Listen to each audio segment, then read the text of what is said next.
kwa maskini, si ndio? Anayependa usingizi. Simeona hicho kitu Sasa kufikiri hapo tunajifunza habari ya moyo, lakini mpaka leo mtu bado ana vitu vyake.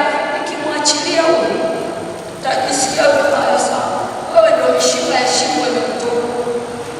Wewe nilishakuwa zaka na kula ugali na lala. Tukija ibadani unashangaa ananepa, tunatupa tu mkono.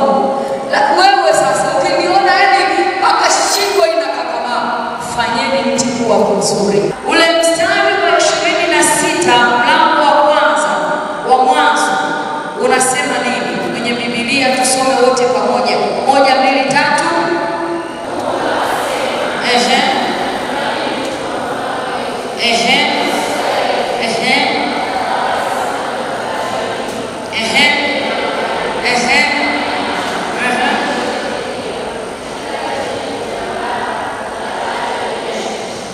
Hapo Mungu anasema na mwanadamu au anamtaja mwanadamu akiwa katika roho.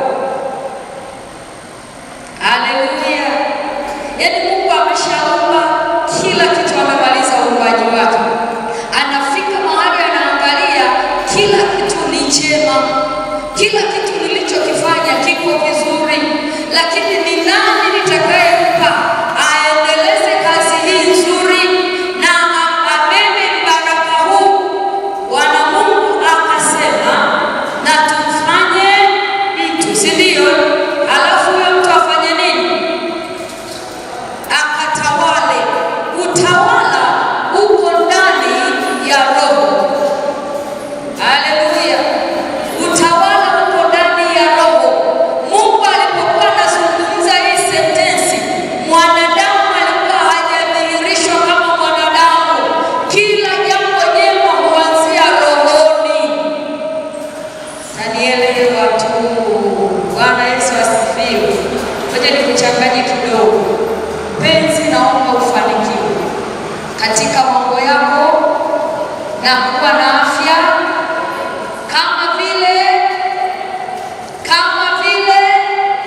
roho yako ifanikiwavyo. Kwa hiyo mafanikio ya mwanadamu yamewekwa ndani ya roho. Hapa Mungu wakati anazungumza kwenye mstari, mwanadamu alikuwa hajaumbwa, mwanadamu alikuwa katika wazo. Kwa hiyo Mungu anaketi, anaanza kusema ya kwamba sasa na tumfanye mtu. Halafu huyu mtu tunaenda kumfanya acha abebe sura yetu.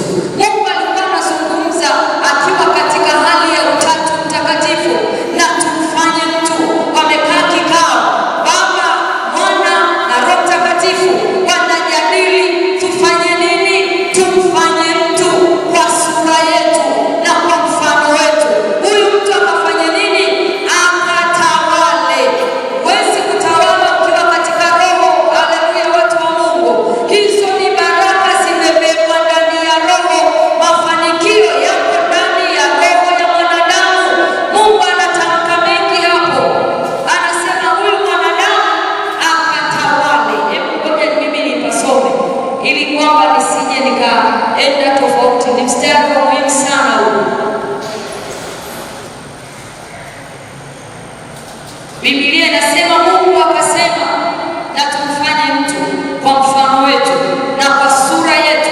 Halafu wakimaliza kumtengeneza huyo mtu, mibaraka inaanza. Wakatawale samaki wa baharini na ndege wa angani na wanyama na nchi yote pia na kila chenye kutambaa kitambaacho juu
hisia za mwanadamu zimebebwa na nafsi. Nahisi kitu fulani. Haleluya! Kwa sababu nafsi ndiyo iliyoenda kuliachilia lile udongo alilolifinyanga Mungu pale chini, likatengeneza uhai. Kwa maana hiyo, nafsi ina mikono, ina macho, ina miguu, nafsi inatembea. Haleluya, watu wa Mungu. Pamoja na kwamba ndio imebeba roho, aliyo roho ndio iliyobebeshwa utajiri, heshima, baraka ziko ndani ya roho, lakini hutaweza kuifikia mpaka umegusa nafsi. Kuna saa unaweza ukakaa hata wewe mwenyewe nyumbani kwako ukaona kuna mahali hapapo sawa, unakaa unamwambia Mungu, pumzi yako ni uhai, unaivuta tu taratibu na kuitoa huku, unaamini kwamba pumzi ya Mungu ni uhai. Kwa hiyo kuna saa unaweza ukakaa kwa namna hiyo tu. Kuna mtu aliwahi kwenda hospitali akapimwa, akaambiwa kuna shida. Kwanza kabla ya yote aliambiwa ana tatizo la asthma. Kwa hiyo akaanza kupewa dawa za asthma wakati hiyo shida haipo, kwa sababu alikuwa na banwa, hawezi kupumua. Baadaye wamempeleka Muhimbili, wakamwambia una shida ya moyo, kwa hiyo kupumua kwake ni shida.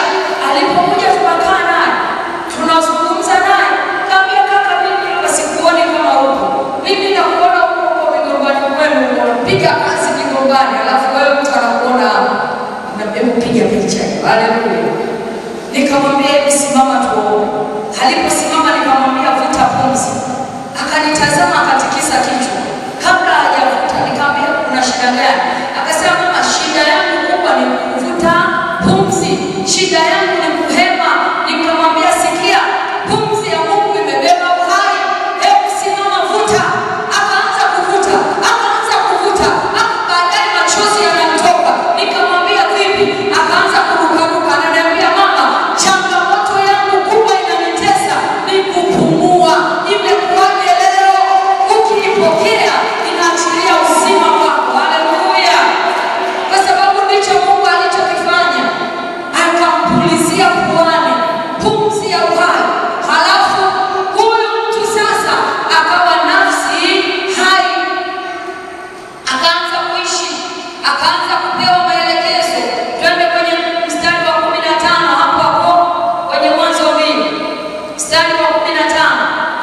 Biblia inasema Bwana Mungu akamtoa huyo mtu akamweka katika bustani ya Eden ailime na kuitunza. Kwa nini hakumweka tangu kule kwenye Mwanzo 1:26? Alikuwa hajadhihirishwa. Haleluya. Kwa nini huyu mtu hakumweka kabla ya huo mstari wa 7? Alikuwa hajadhihirishwa. Alipodhihirishwa, Mungu amejiridhisha kwamba huyu sasa ni mtu kamili, anayo roho, anayo nafsi, anao mwili. Ndipo tunaambiwa akamchukua mtu akamweka katika bustani ya Eden ili ailime. Si ndio watu wa Mungu? Huwezi ukalima kama kuna mapungufu. Haleluya. Ndio maana tunakutana na watu analima lakini hafuni, hapati kitu. Inawezekana kinacholima ni robot tu, yeye hayupo. Tunakutana na mtu anapiga biashara lakini biashara haiendi. Kwa nini? Sio yeye, kile cha thamani kuna watu wamekiuza, kuna watu wanakitumia mahali, yeye anatembea anafikiri nipo, kumbe ni skeleton tu. Mstari wa 17 unasema walakini matunda ya mti wa ujuzi wa mema na mabaya usile, kwa maana siku utakayokula matunda ya mti huo utakufa hakika. Anaambiwa nani? Mwanadamu aliye kamili. Kwa nini haya maagizo ya kupewa kule wakati amefinyangwa udongo tu, au wakati anamtamka tu Mungu katika roho? Alitaka awe kamili. Kumbe basi kuna saa tunakosea, kuna saa tunashindwa kutembea katika kusudi la Mungu kwa sababu nafsi imekamatwa mahali. Haleluya. Nafsi inaweza kukamatwa ikapelekwa kwenye ulevi. Wewe unahangaika huku, kumbe nafsi iko kwenye mapipa ya ulevi tu.